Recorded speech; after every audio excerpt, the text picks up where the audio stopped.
actresses. For Quick as a Flash, For Quick as a Flash, how did you cast the actors in that?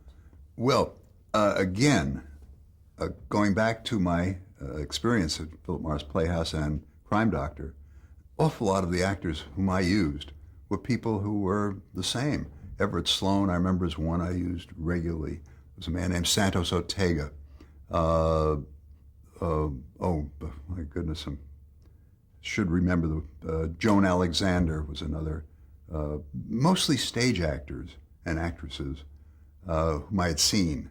And then those same people, of course, made an awful lot of their living from radio. So I created a stock company, and a man named Jackson Beck was always my stentorian-voiced announcer and so on. But that's the way they were. And how was the experience different from Take It or Leave It? Well, first of all, it was my show, and I was the complete boss. Although I had a partner, Bernard Proctor, left the BO company with me. He was my boss, actually. But he was really the businessman, and I produced, directed, and co-wrote the show. And I had so much leeway because I had chosen the Master of Ceremonies. I mean, I chose all the questions and so forth. On Take It or Leave It, Phil Baker was an ensconced person. A couple of writers had come along with him to do his jokes and so forth. Here I had it all to myself. And I think there was so much more imagination used in this show. I mean, the kinds of things that we did. For example, we had mystery personalities. And that's something I learned. I've met some of the people even on Philip Morris Playhouse. Each experience sort of brings you something new. And with Quick as a Flash, I used people like actor John Garfield, Lena Horne, the prize fighter Joe Louis, the champion. These people would be behind a curtain, and they would disguise their voices, but they would give some clues about themselves that didn't quite sound like them or what their backgrounds might be, tricking the audience in the same way. And of course, the audience loved it when a big star walked out. So that was a major hit for us with Quick as a Flash. The show actually ran from 1944 for the same sponsor in the same time spot. We followed The Shadow, which was a famous radio program of its time, on the Mutual Broadcasting Network for 7.5 years. We went into 1951. As a matter of fact, really unusual. After the first year, we were supposed to get yearly raises, and the client came to us and said, look, if you will stay with us, we will give you a raise now, and then you hold everybody, the Master of Ceremonies, the prizes, producer, everybody should stay the same, and we will give you a 5.5-year contract. Now that's unheard of, but we did that. So you stayed with the show the whole run? We stayed with the show 52 weeks, and then it went into daytime radio with Bill Cullen doing it for Aunt Jemima, Pancakes, Quaker Oats, and that ran for 2 years. Then it went eventually into television as well. We haven't quite gotten to television. We're getting there. Why do you think the show was so popular? It had, I think, an audience. The sponsor sold watches, and I think it was an audience of slightly higher intelligence and therefore had a little more money and could afford to buy watches. In other words, it wasn't selling cereal where you want an absolute mass audience. And I think that was one of the reasons for it. I think those people who listened really regularly, because we heard from them, we got a lot of fan mail, and they kept coming back. It was such a different kind of show, and yet it was simple to follow, and people at home had the fun of trying to guess it before the other people got it, so it worked. Did you have a lot of interference from Bulova? This was Hellbros watches. Oh, I'm sorry. No, that's okay. No, none at all. As a matter of fact, they couldn't have been better sponsors. But they came to the show. They loved the show. It was one of those well-made matches, I guess. Sometimes you're lucky and that happens. And it went on. Of course, I was doing other things at the same time. Also during that time, World War II had been raging. How did that affect you? Well, it is an interesting recollection because unlike other wars in which our country has been involved, like Vietnam, even Korea, and even Desert Storm, I don't think people really cared much about the war, and particularly in Vietnam, they hated it. So many people did. World War II was something quite different, and everybody wanted to participate. so that when I was drafted, it was just a natural thing that I would go. The BO firm gave me a watch as a going away present, and on the back it said, good luck and hurry back. They misspelled the Harry. It should have been hurry back, of course. And I went down and I found for the first time in my life that I had only 10% hearing in my left ear, and they rejected me. I was desolate. I mean, it may sound ridiculous when you're thinking of risking your life, as everybody realized they were doing, but that's how I felt. And I tried to get into the Navy, and they rejected me as well. I ended up going back to the BO company and said, I've harried back. Here I am. I stayed with them for a while, and that's when I moved on. An awful lot of my friends went over. Some did not come back. Most did, I must say.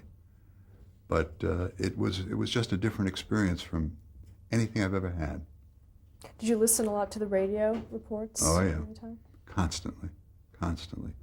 Ed Murrow's reports we wouldn't miss, from the bombing of London and what was happening there, and all the way through was yes. The answer is yes. It was a very trying experience, a very difficult experience, but less for me than other people because I didn't go. Did your radio shows reflect the war at all? We used, on Quick as a Flash, we did use a great many pieces that related to the war. I mentioned one, for example, that D-Day would be that. The Battle of the Bulge, I remember we used. I mean, we used a tremendous number of the various battles on a regular basis as they were occurring. And of course, some people got a little smart and they realized what we were going to do, so we had to switch it. And the answer would have to be the Army-Navy football game instead of the invasion of Normandy. You know what I mean? Okay. You also created a few other pilots. Can you talk a little bit about those? Yeah, those were, you know, sometimes things had been going very smoothly for me, I must say. And so I thought, gee, I sold this one, I can sell anything. And I was also, by the way, directing other things, like The Adventures of the Falcon was a radio program written by the same man who had written the mysteries for us on Quick as a Flash, Gene Wang. And I directed those, but at the same time I was trying to put together some new packages of my own. And I came up with one that I thought was an absolute beauty called Theater for Two.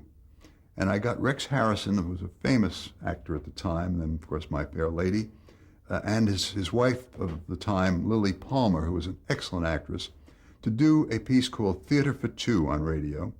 The narrator was to be Alexander Scorby, who had this marvelous, mellifluous voice, and who would narrate a famous love story, a classic love story, and the two, Palmer and Harrison, would play the leads. We did The Guardsman by Molnar as our first piece.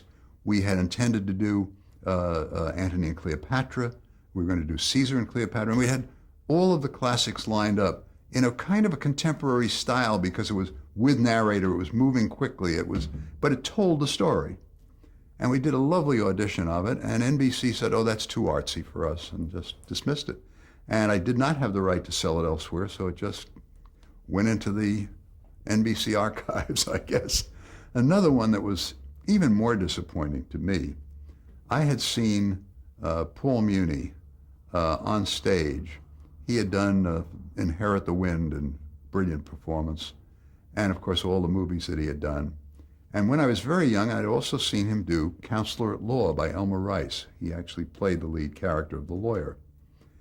And I, with fear and trepidation, went to Mr. Muni and asked if he would consider doing a radio series based on Counselor at Law. He would be the attorney.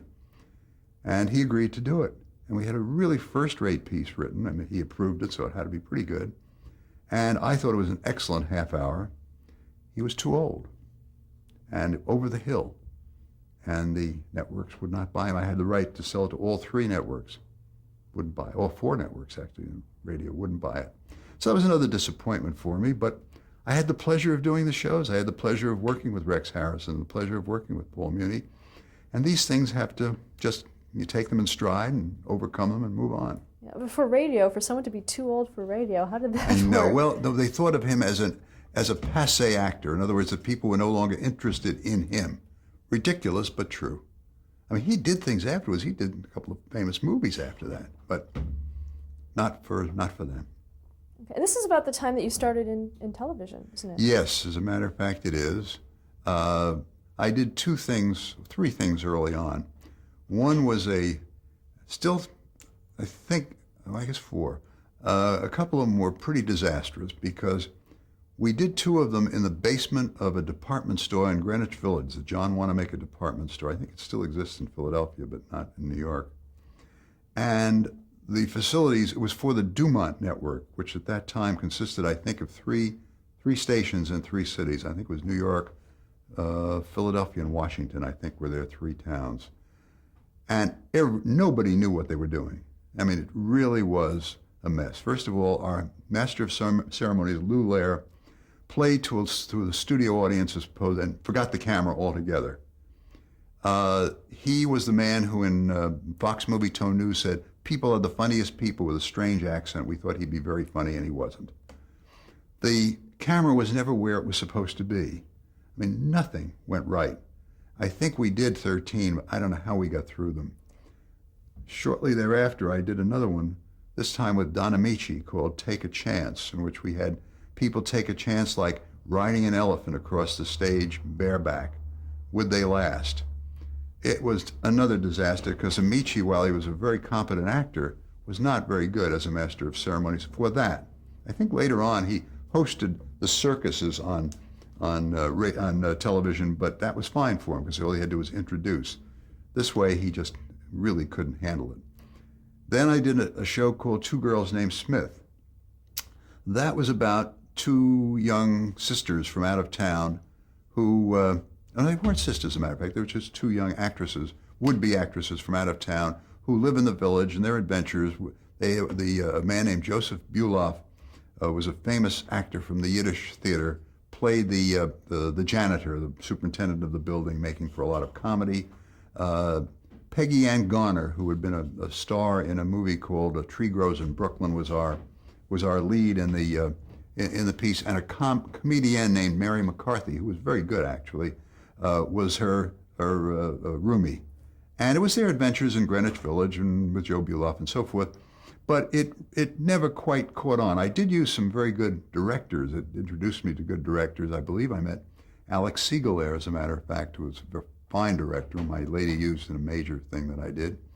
And I remember also Charles Dubin, whom I think did a lot of stuff, out here later on, was one of them. I met Dick Donner there, but I don't know that he did a Two Girls Named Smith. He later, of course, did the Mel Gibson movies and so on. That didn't quite work. The one that did was a major, major hit, was called Blind Date. And that was before we get to that, I'd like to ask you a little bit more about early television. How did you get into it? Oh, that's a good question. Well, it seemed to me that Bernard Schubert, who was a kind of a combination talent agent and packager of shows, was the producer or packager of The Falcon, which I directed, The Adventures of the Falcon, in radio. And I think you develop a relationship with people, and he thinks, well, you can do this, you can do that. And he didn't know anything about it. Nobody sort of did. And so I guess I was just sort of thrown in because it was his package, and I was put in as the producer. I did not direct these television programs, none of them. They were all done mostly by technical people, in others who set up the cameras where they were supposed to be and so on. So the producer got the idea, put the people together, hired the leads and so forth, and I did that just as well as I did it in radio. It seemed to be an easy move, and so I did it. Did you have any mentors or someone you could talk to about what you were doing? No, not really. No. It was hit and miss. And I must say the first couple of shows showed that. They were really hit and miss. They were more miss than hit, but they were hit and miss. And those first shows, why were they at Wanamaker's? What kind of facilities? Well, because it was a studio there, because Dumont had the studio there, because it was a cheap place for Dumont to rent space. Wanamaker had a big basement, and they weren't using it except for storage, and they didn't need to store their stuff there because they were basically a Philadelphia outfit. And so they just rented out this big piece of space to Dumont. And that's where we were given our access. Describe the studio itself.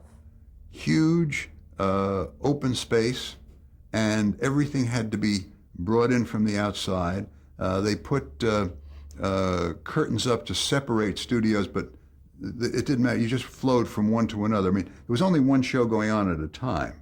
and they had enough space for that. But it really was just as if you were working in a barn, and the acoustics were terrible, and the lighting was very, very difficult because the height of the ceiling was enormous, and they didn't have the way of bringing lights down closer, battens, whatever they use. And so it was just an open piece of space in which you did the best you could. And we had just temporary little chairs for a studio audience. It was a mess. Wasn't my favorite hour. How were the budgets on that?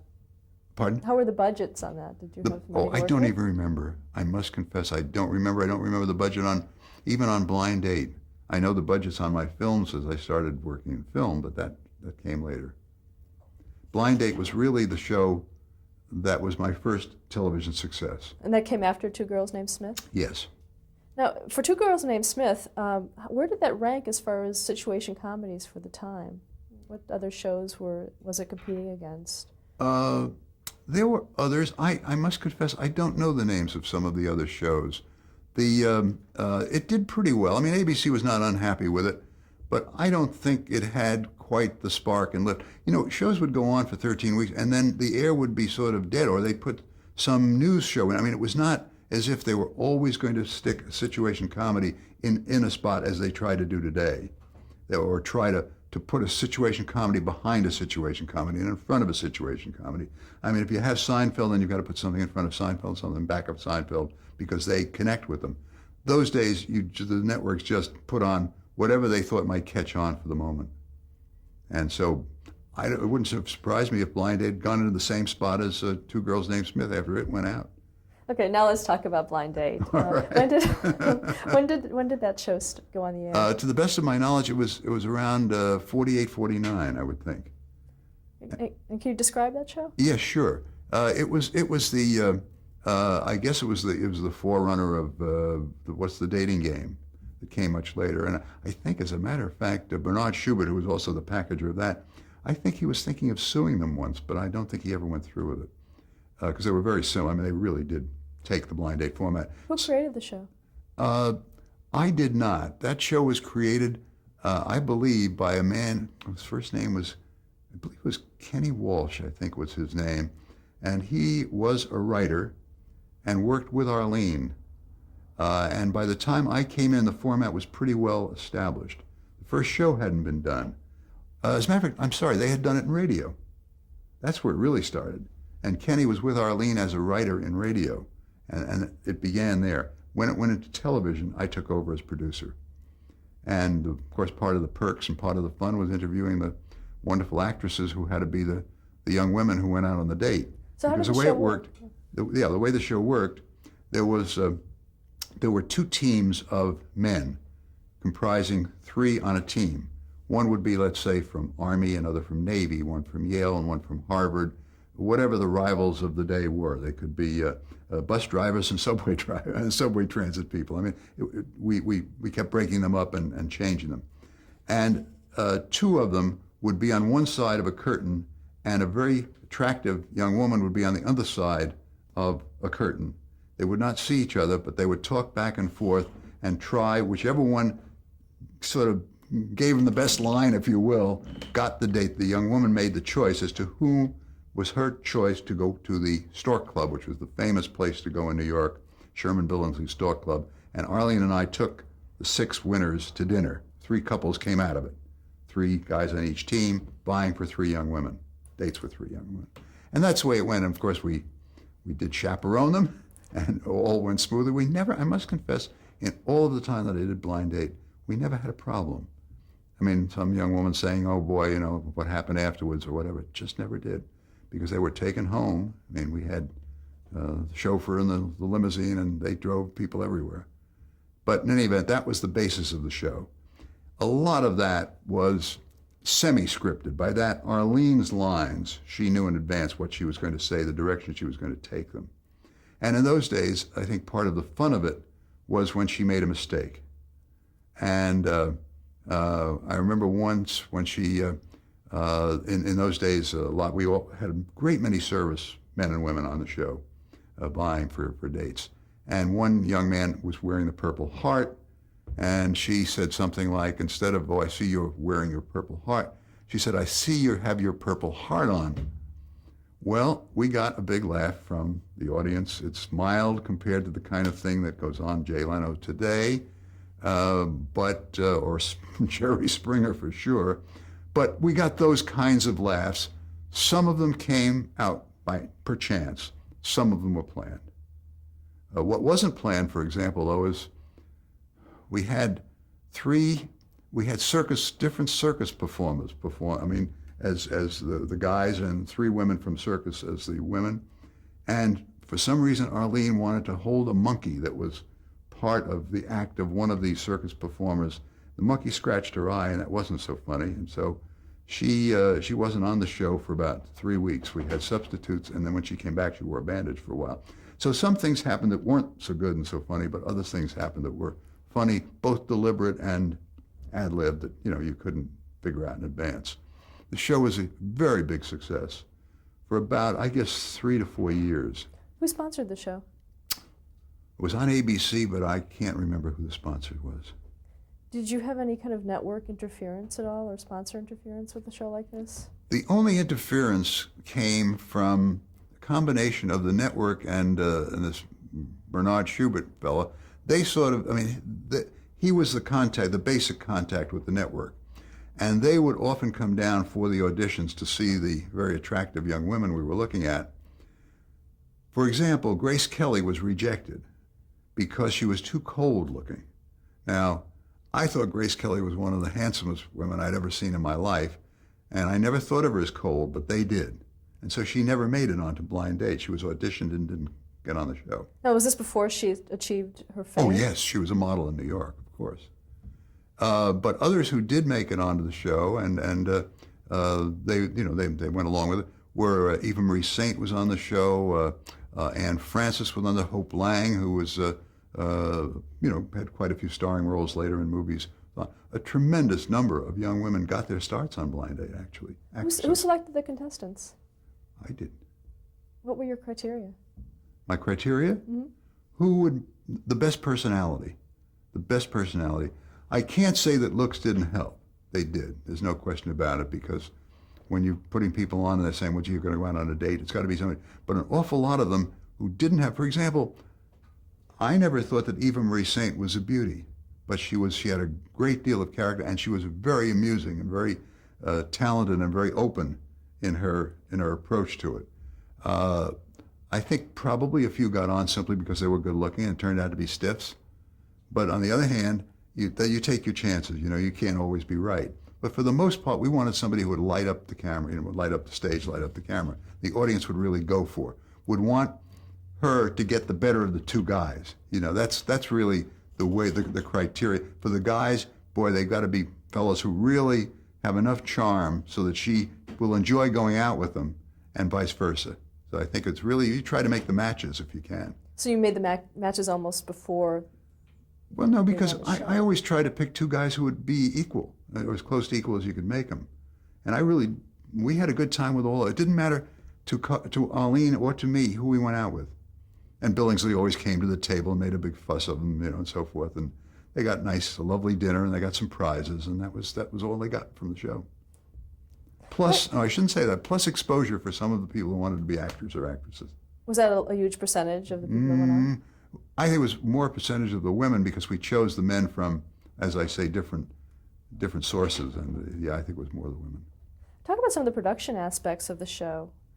Well, that was very simple, because Arlene was in center stage, and she had a stool sometimes she would sit on, and sometimes she would stand.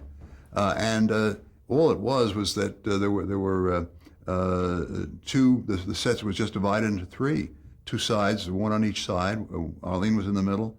The young woman was standing on one side, and the 2 guys were standing on the other side. How many cameras? We had 4 cameras, and one was really more for emergency, because once they covered all 3, one would go into close-up of one of the 2 guys and that sort of thing.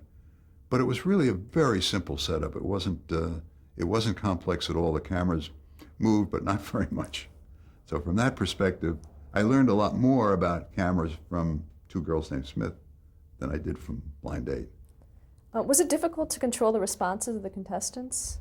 Or were they pretty much told what they could and couldn't do going on? Well, they were certainly told well in advance and that they weren't going to be crude. You just couldn't be in those days. I mean, it was no way that you were going to allow it. You know, every once in a while, Arlene would slip in something, you know, be funny. Or a guy would say something, you know, sometimes they'd say things that they didn't know were funny, you know. I don't know, somehow or other, Arlene got into something with a young Navy guy having to do with noise on the ship. Did it bother him? And he said no, and then she suddenly swung into, what's your favorite food? And he said baked beans. And that got one of the biggest laughs ever. And, you know, it's, I guess, a silly little joke, but it really wasn't a very good one. And it got a huge laugh. Somehow the audience thought that baked beans and noise was a funny combination. Anyway, what was the question? Now, how long were you on the show? How long? A couple of years, just 2, I think. Because as of I guess it was 52, I was doing the Adventures of the Falcon. I was doing the daytime radio show, and I think Blind Date went off the air. I think it was maybe about 2.5 years, something like that I did it. I guess it would be a good time to ask you about some of the differences between producing for radio and television, what the differences are between the two. Well, I guess you have to just talk about the difference between the two media. As I was saying before, radio was so much imagination attached to it.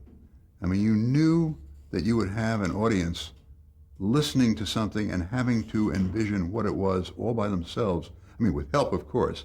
But I mean, if you had the clip-clop of a horse, that horse was really running, and they didn't have to see the horse. So that you suddenly went into what was a more literal medium, a more, how shall I say, certainly more realistic in a way because the people were there in front of you. It was a more immediate thing.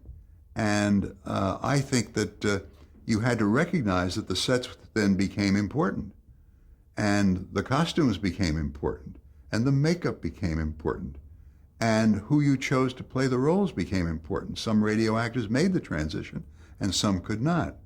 I remember the man who did, well, that's a later one, Mickey Spines My Camera, I think Larry Haynes was one of the, in the original movie, stage and movie version of The Odd Couple. He's an actor who did quite a few things, but an awful lot, as I say, did not make it. But it was just a whole different world. I mean, you had to be very careful of what went on in front of that camera, and every little thing, every little speck on the wall meant something, and you had to worry about, what was I didn't tell a director what to do, but was the director bringing off the qualities that were needed?